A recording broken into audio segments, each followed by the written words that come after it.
नमस्कार दोस्तों, स्वागत है आप सभी का गवर्नमेंट जॉब सीपी के ऑफिशियल यूट्यूब चैनल पर। दोस्तों, पिछले शासनकाल की भर्तियों को 2012 से 2017 की जो भर्तियां थी उनकी सीबीआई जांच इस सरकार ने आने पर शुरू करवाई थी, जो कि शुरुआत में तो बहुत तेज़ी से चल रही थी, लेकिन फिर उसमें कुछ अड़चनें आ गई थी। जो उसके अभियोजन अधिकारी थे उनको हटा दिया गया था, कहीं और उनको तैनात कर दिया गया था, क्योंकि इसमें बड़े बड़े लोग फंसने थे। क्योंकि यूपीपीएससी की पीसीएस जो भर्ती थी 2015 वो मेन फोकस थी, और एपीएस 2010 की भर्ती अपर सचिव जो सचिवालय में तैनात होते हैं उनकी भर्ती लोकसभा में भी तैनात होते हैं।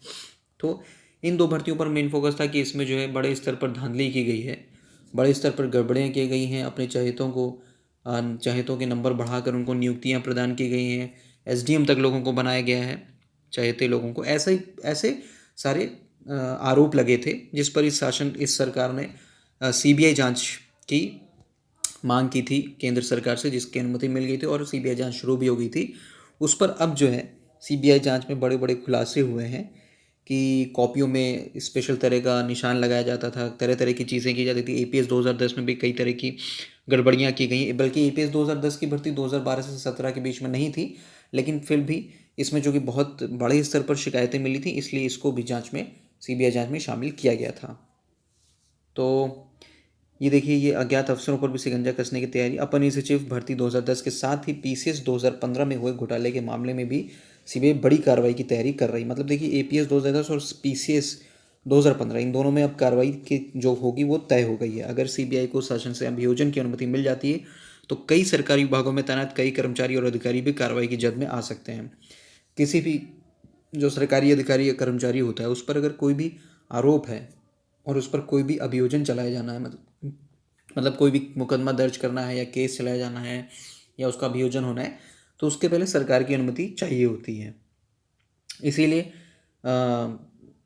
देखिए, लिखा भी, सूत्रों का कहना है कि सीबीआई को किसी सरकारी कर्मचारी या अधिकारी के खिलाफ कार्रवाई के लिए शासन से अभियोजन की स्वीकृति लेनी होती है। इसके लिए सीबीआई ने कुछ माह पूर्व शासन से अनुमति मांगी थी, लेकिन कुछ अफसरों ने फाइल दबा रखी है। सूत्रों के मुताबिक एपीएस 2010 के तहत चयनित अभ्यर्थियों को अलग अलग विभागों में तैनाती मिल चुकी है। इनमें से कई चयनित अभ्यर्थी सीबीआई के निशाने पर हैं, लेकिन उनके खिलाफ एफआईआर दर्ज कराने या अन्य कार्रवाई के लिए सीबीआई को शासन से अभियोजन की स्वीकृति मिलने का इंतजार है। वहीं सीबीआई की ओर से पीसीएस 2015 में हुए घोटाले के मामले में पहले ही मुकदमा दर्ज किया जा चुका है। यह मुकदमा आयोग के अज्ञात अफसरों और बाहरी अज्ञात लोगों के खिलाफ दर्ज किया गया था। सूत्रों का कहना है कि सीबीआई अज्ञात अफसरों को चिन्हित कर चुकी है और उनके खिलाफ भी बड़ी कार्रवाई की तैयारी में। मतलब अज्ञात जो लोग अफसर थे उनको चिन्हित भी कर लिया। अभी उनके नाम नहीं सामने आए, लेकिन नाम जल्द सामने आ जाएंगे।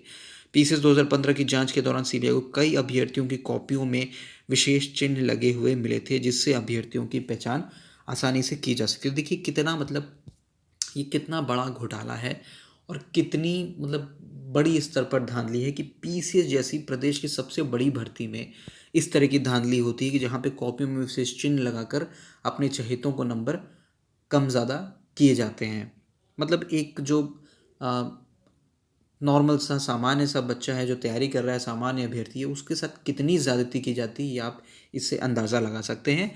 और कितने तो इसमें नौजवान ऐसे हैं जो सुसाइड कर लेते हैं, जो आत्महत्या कर लेते हैं, जिनका चयन नहीं होता है। तो शर्म आनी चाहिए ऐसे लोगों को जो ऐसे कृत्य करते हैं, जो सरकारी नौकरियों में धांधली करते हैं। उनको तो मैं तो कहता हूँ कि उनको फांसी की सज़ा, कम से कम फांसी की सज़ा होनी चाहिए। अधिकतर तो उससे ज़्यादा कुछ है नहीं, लेकिन कम से कम फांसी की सज़ा होनी चाहिए। और जितना भी नुकसान उनके उनके इस कृत्य के द्वारा होता है, उनके सारी संपत्ति को जब्त कर लेना चाहिए। जी देखिए, इसके साथ ही सीबीआई को मॉडरेशन के आड़ में नंबर घटाए बढ़ाए जाने के साक्ष्य मिले थे, जिसमें मॉडरेशन में भी पीछे 2018 तक में भी बहुत बवाल हुआ कि मॉडरेशन नहीं किया गया, स्केलिंग नहीं की गई, फलानी चीज़ें। लेकिन और तब से ये सब चीज़ें चली आ रही हैं। ऐसी तमाम गड़बड़ियाँ सामने आने के बाद सीबीआई ने पीसीएस 2015 के टॉपर से भी पूछताछ की थी। साथ ही आयोग के पूर्व सचिव और पूर्व परीक्षा नियंत्रक को भी पूछताछ के लिए कैंप कार्यालय में दिल्ली स्थित मुख्यालय बुलाया गया था। चयनित अभ्यर्थी अब विभिन्न सूत्रों में तैनात है। सूत्रों का कहना है कि पीसीएस 2015 के तहत अधिकारी बने संदिग्ध अभ्यर्थियों पर भी सीबीआई अब शिकंजा कसने को तैयार है। तो एपीएस 2010 भर्ती और पीसीएस 2015 भर्ती, ये दो मतलब एक तरह से काफ़ी निशाने पर हैं सीबीआई के। और अब इन दोनों भर्ती के चयनितों को अब चयन के साथ, अगर आपने ईमानदारी से नौकरी पाई है तो कोई दिक्कत नहीं है, लेकिन अगर आपने ज़रा सी भी धांधली की है और अपने पद का या अपने ख़ानदान या परिवार में कोई रिश्तेदार का कोई गलत ऊंचे पद पर और उसका फ़ायदा उठाकर नौकरी पाई है, तो अब उनको सोचना पड़ेगा कि कैसे क्या चीज़ें आगे होने वाली हैं। वीडियो पसंद आया तो दोस्तों तो लाइक और शेयर ज़रूर करिएगा और चैनल को सब्सक्राइब करना भी मत भूलिएगा। बहुत बहुत धन्यवाद आप सभी का दोस्तों।